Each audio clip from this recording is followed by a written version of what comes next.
Hi everyone, welcome back to my channel, and this is the free CCNA series, and today we are going to talk about one of the most important topics in CCNA, Ether channel. Ether channel, this topic you will find under section 2 of the exam, just after the VLANs part. In switching or in data centers or in networking in general, one of the concepts which is the most important one is redundancy. So if you want to keep your network up all the time, you have to implement redundancy in your network, and Ether channel helps us to do just that.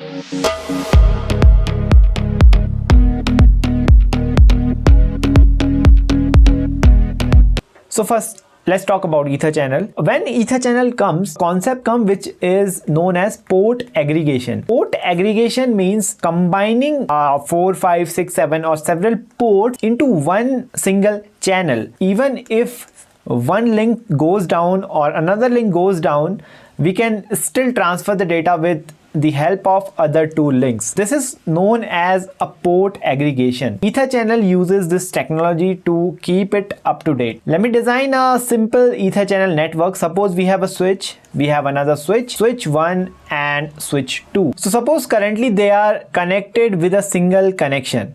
So what is the disadvantage of this single connection? That if physically this channel or this cable sees damage, and the data between these switches will not transferred as efficiently as it should be. In data center or in some critical environments where we need to keep the communication between one switch and another switch 24/7, and we have to guarantee the uptime. In that case, what we will do, that we will consider multiple links in between two switches. So now we will combine these links into one. So these link will act up as one single link. With the help of some algorithms, the data, it will be divided in between these three different links. So that is how an Ether channel works. There are two basically the main protocols here to configure this Ether channel configuration. One is a port aggregation protocol which is known as PAGP, and second one is link aggregation control protocol or channel protocol. So these two protocols, PAGP and LACP, are generally used in our Cisco environments or generally in our data centers. So what is the difference between these two protocols? This PAGP is a Cisco proprietary protocol, and this LACP is just an open source protocol. So what is the difference between a Cisco proprietary and an open source? So basically the Cisco proprietary will be only used between two Cisco devices. So if this switch is from Cisco and this switch is from Cisco, so we can use PAGP to communicate between that.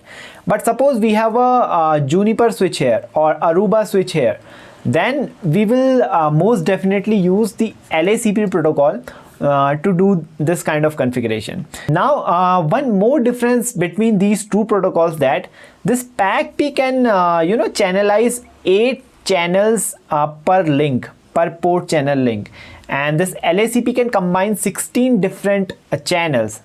This will be 1 channel, 2 and 3. Suppose 3 channels are there, so this LACP can combine 16 channels together between two devices, but PAGP can only do 8. So this is the difference between PAGP and LACP. These are the basic differences between two protocols. The implementation is almost the same. In this series, we not only just study the protocol, but we have to implement them in Cisco Packet Tracer or in a lab environment, so that we can see that how we will use Cisco commands to deploy these protocols between two Cisco devices or two Cisco switches. So I will just go back to my Packet Tracer. Here I am in my lab environment, my Packet Tracer. I will take up one switch which is 2960, another switch which is 2960. So now we have two channels. Now we have to group them together to use as a Ether channel. Now firstly what we need to do, that we need to identify the port. This is FA0101 and FA0202. So now I will go to switch 0. I will go to its CLI. I will zoom it a bit. I will go to enable, and then I will go to configuration terminal. So first thing which we need to configure is we need to enable an interface if you see interface and I will press question mark, there is a thing called port channel, which is the Ethernet channel or ether channel of interfaces. So we use port channels to group two or more channels together. So interface, port channel, and we can configure between 1 to 6 in this 2960 switch. In other switches it will be dependent, so it is not mandatory that there will be 1 to 6 port channel only. It is dependent on the switch, the type of equipment you are going to use. So suppose I give this port channel number 1, so this is port channel number 1, and we can press enter. Now we are inside the configuration of a port channel.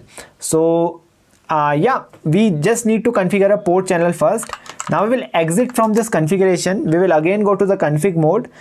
Now what we are going to do, interface, range is FA01 to FA02 on switch 0's side or this side. Interface range FA0/1 to FA0/2.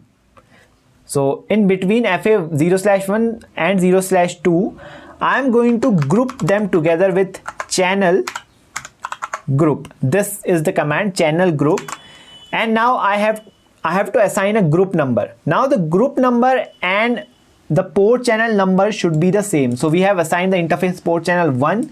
So we'll assign channel group 1 here. Okay, incomplete command. Now what we need to also do, that we need to select a mode for this.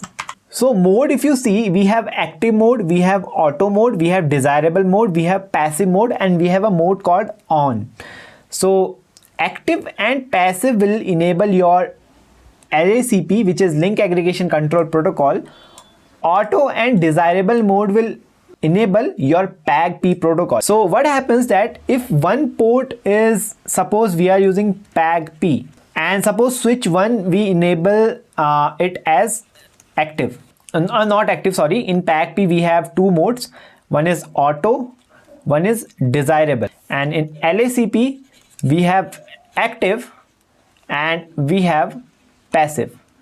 So please remember that. Now suppose we are using PAG-P, and one side we do auto and other side also we do auto. Now these channel will not be formed. One side has to be desirable. If one side is desirable and one side is auto, from this side our traffic will be generated to this port. But if both of them are auto, then no one will send any packet. Neither the switch 1 will send a packet, neither the switch 2 will send a packet. So the ether channel will not be formed between these two. But one side has to be desirable. If both sides are desirable, this is also desirable, this is also desirable, then also the ether channel will be formed in between them. The same goes for LACP.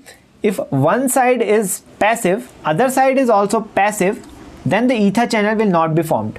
One side has to be active. Basically, if in between PAG-P and LACP, auto is equal to passive and desirable is equal to active. So yeah, we need to remember that. Now I'm going back to my packet tracer configuration. So suppose we are going to use LACP here. So on one side I will select the mode as active. Channel group 1 mode is active. So this is using LACP. The ports go down and they come back. So they will go down and they will come back as one port channel. And I can exit from this switch. I'm going back to the second switch, which is switch 1. I'm going to configuration terminal, interface, port channel. Now both sides the port channel number should be also same. So port channel 1. Now I will exit from it. Now I'll go to interface, range, FA0/1 to 2. We are in configuration if range. Now in range we have to select channel group. That side we selected active, channel group number 1. This side we will select mode as either active or we can also select as a passive. So if you are using LACP on one side, you have to use LACP on other side. If you are using PAG-P on one side, you will have to use PAG-P on other switch as well. So please remember that. So mode, I am going to select active, and see it goes down, then it comes right back up. Now if I go exit, now see these interfaces are down. So I'm just going to go interface port channel 1 and no shut. Okay, they are back again, so we don't need to do this command, but if they are shut for a long time, you can like enable them manually. Now the both side, see, both side are green, and now the ether channels are up on both side. Port channel on switch 0 also, port channel on switch 1 also. We have successfully combined these two ports as one, which will be known as port channel 1. So now there is also one setting. If you see, there is a enable ether channel only, which is on. So this on is used if we are using ether channel between a router and a switch. So we can also do that kind of configuration between router and a switch. We can do that ether channel configuration. But for that, please remember that these are only available on some of the Cisco devices. So if you go into this document, I will link it in the description, configuring ether channel and 802.1q trunking between switches and router, or for inter VLAN routing. So if you are going to use that port channel as for inter VLAN routing, then that feature is only available on these Cisco devices. And I think in Packet Tracer that feature is still not available. You can't configure an inter VLAN routing with a port channel in Cisco Packet Tracer. So that is a limitation of Cisco Packet Tracer. Sometimes there are some commands, or there are some certain things which are not available in Packet Tracer yet, but I hope that they will be available soon. This is all about ether channel, and in configuration between a router and switch, we generally tend to use the ether channel mode on that protocol on the switch side. And one more thing to remember for the exam also, that is really important, that PACP has auto and desirable, the LACP has active and passive. If both sides are active, passive or auto, the ether channel will not be formed. This type of question will be specifically asked in your CCNA exam, so please remember that. And I hope that you are preparing well. So thank you for watching this video, and in next video I will see you with some other topics. So thank you for watching, and I will see you in the next one. Bye, take care.